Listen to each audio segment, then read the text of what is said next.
Well trainings, अब तक हमने देख लिया कि क्लाउड स्टोरेज को हमने किस तरह एफिशिएंटली यूज़ करना है अपने काम के लिए। लेकिन आज हम एक बहुत इंपॉर्टेंट एस्पेक्ट कवर करेंगे जिसको हम कहते हैं फाइल मैनेजमेंट। जब हम फाइल्स हों, एक फाइल हो, दो फाइल्स हों, तो वो तो इजीली आप रख लेते हैं मेन फोल्डर के अंदर या उसको सिंक कर लेते हैं क्लाउड के ऊपर। जब हमारे पास, जैसे हम रियल टाइम प्रोजेक्ट कर रहे होते हैं, रियल प्रोजेक्ट्स कर रहे होते हैं, जैसे हमें फ्रीलांसिंग के आगे जहाँ पे आपके पास मल्टीपल फाइल्स हो, तो उसको हम कैसे मैनेज करते हैं?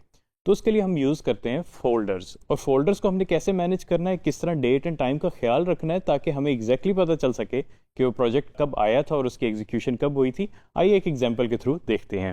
वेल ट्रेनिंग्स, हम माइक्रोसॉफ्ट एज ब्राउज़र स्टार्ट करते हैं। यहाँ पे हम ड्रॉपबॉक्स की वेबसाइट ओपन कर रहे हैं, dropbox.com। आज जो सबसे पहला काम हम यहाँ पे करेंगे, हम सबसे पहले एक फोल्डर बनाएंगे। फोल्डर का हम नाम रख देते हैं marketing underscore campaign underscore client name underscore year. और अगर हम चाहें तो इसको मज़ीद बेहतर कर सकते हैं कि अगर हमें मल्टीपल प्रोजेक्ट एक क्लाइंट से आ रहे हैं तो हम इसके एंड में मंथ भी रख सकते हैं, या मंथ आप आगे कर लें पीछे कर लें, ये आपकी अपनी मर्ज़ी है।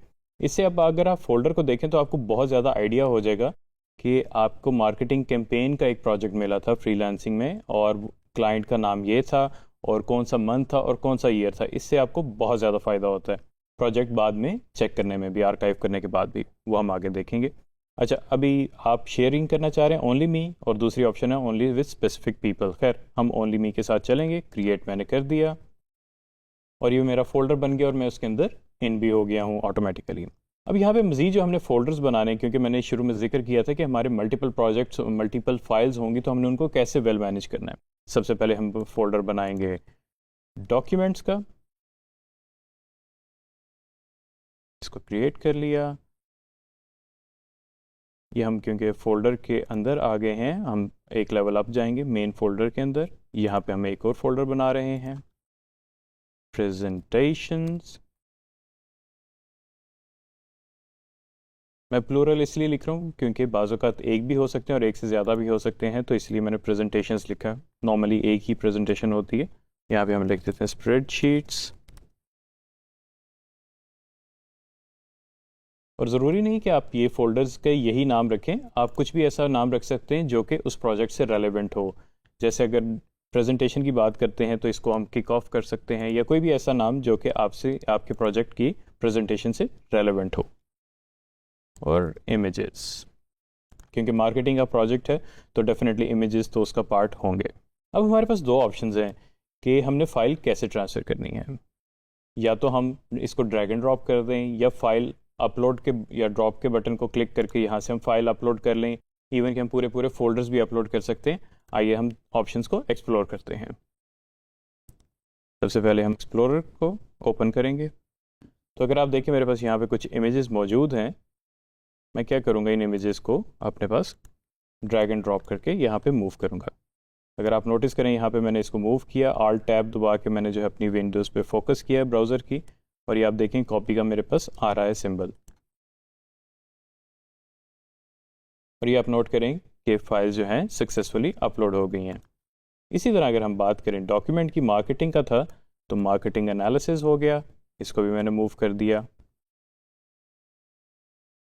अगर हम स्प्रेडशीट्स की बात करें, यहाँ पे हम अपलोड करके देख लेते हैं। ये मैंने क्लिक किया, फाइल अपलोड पे क्लिक किया, उसके बाद जो है अपलोड में आ गया हूँ और ये मैंने फ़ाइल अपलोड कर दी। और ये आप नोटिस करेंगे फ़ाइल मेरे पास यहाँ पे भी आ गई है। और लास्टली प्रेजेंटेशन, और ये मैंने प्रेजेंटेशन को भी ड्रैग करके ड्रॉप कर दिया। वेल, आपने नोटिस किया कि हमारी जो है फाइल्स अब बहुत ज़्यादा ऑर्गेनाइज हो चुकी हैं। अब हमें ये भी पता चल गया हमारा प्रोजेक्ट कौन सा है, इस प्रोजेक्ट का जो भी नाम है, क्लाइंट का क्या नाम है, उसके बाद कौन से मंथ और कौन से ईयर में ये हमने एक्सेप्ट किया और उसको प्रोसेस किया, और हमें एग्जैक्टली पता चल गया कि हमारे प्रोजेक्ट्स के अंदर कौन कौन से फोल्डर्स हैं, ये कौन कौन सी फाइल्स हैं जो कि रेलिवेंट फोल्डर के अंदर मौजूद हैं। ये तो बिल्कुल बेसिक था ना कि आपके इतने फोल्डर्स हैं। इन केस अगर आपका प्रोजेक्ट लेंथी है, मंथ्स पे डिवाइड है, और आपके मंथ की डॉक्यूमेंटेशन हर मंथ डिफरेंट होती है, तो इसका बड़ा ही सिंपल तरीका है। मैं फ़िलहाल for the sake of information इधर मैं सिर्फ इसको कॉपी करूँगा, मैं नया फोल्डर नहीं बना रहा। आप भी देख लीजिएगा कि अगर आपने कॉपी करना हो तो कैसे कर सकते हैं। ये मैंने कॉपी किया, इसको कॉपी का बटन दबा दिया तो आप डॉक्यूमेंट्स के फोल्डर को मैंने कॉपी किया था, आप देखेंगे इसकी कॉपी आ गई मेरे पास, डॉक्यूमेंट्स ब्रैकेट में 1 लिखा हुआ है। फ़र्ज़ करें कि मैं ये कोई नया मंथ स्टार्ट हो चुका हुआ है और इस मंथ की अलग डॉक्यूमेंटेशन है, तो मैं यहाँ पे मेंशन कर दूंगा ईयर, क्योंकि वैसे तो मुझे पता है, तो मैं इस खाली चाहूँ तो मंथ भी लिख सकता हूँ, या अगर मैं चाहूँ तो मैं ईयर विद मंथ लिख सकता हूँ, और मैंने इसको बाहर क्लिक कर दिया और आप नोटिस करेंगे कि वो रीनेम हो गया। इससे ये होता है कि मेरे प्रोजेक्ट की फोल्डर मैनेजमेंट बहुत अच्छी हो जाती है। अब मुझे एग्जैक्टली पता मैंने कौन से फोल्डर पे किस टाइम पे कौन से मंथ में जंप करना है कोई भी रेफरेंस के लिए। लास्ट चीज़ इसमें मैं बताना चाहूँगा कि अगर आप इस मार्केटिंग कैंपेन के जो फोल्डर को, मेन फोल्डर को अगर आप शेयर करेंगे तो ये सारे contents including each file automatically share हो जाएगी जिनके साथ भी आपने शेयर किया होगा। इन केस अगर आप चाहते हैं कि सिर्फ ये वाला फोल्डर अपनी टीम्स के साथ शेयर करना है तो आप इसी फोल्डर को शेयर करेंगे, अदरवाइज आप मेन फोल्डर को कर सकते हैं। वेल ट्रेनिज, अभी हमने देखा कि हमने कितने ही अच्छे तरीके के साथ अपने फाइल्स को मैनेज किया यूजिंग फोल्डर्स। तो ये प्रैक्टिस आप उम्मीद है कि इसको अपनाएंगे, इसका आपको बहुत ज़्यादा फ़ायदा होता है, क्योंकि हमारे जब प्रोजेक्ट्स आते हैं बड़े तो उसके अंदर ज़्यादा डॉक्यूमेंटेशन होती है। जब ज़्यादा डॉक्यूमेंटेशन होती है तो जाहिर है फाइल्स ज़्यादा बनेंगी, जब फाइल ज़्यादा बनेंगी तो उनकी मैनेजमेंट मुश्किल होती जाती है। तो इसलिए हम फोल्डर्स को यूज़ करते हैं विद डेट एंड मंथ या ईयर, या जिस तरह भी आपको सूट करता है अपने प्रोजेक्ट के हिसाब से उसको करें, ताकि आपके डॉक्यूमेंटेशन वेल मैनेज्ड हो, और जब भी किसी चीज़ की स्पेसिफिक टाइम और डेट की ज़रूरत पड़े फोल्डर या डॉक्यूमेंट की, वो आपको फौरी तौर पे मिल सके। Thank you very much.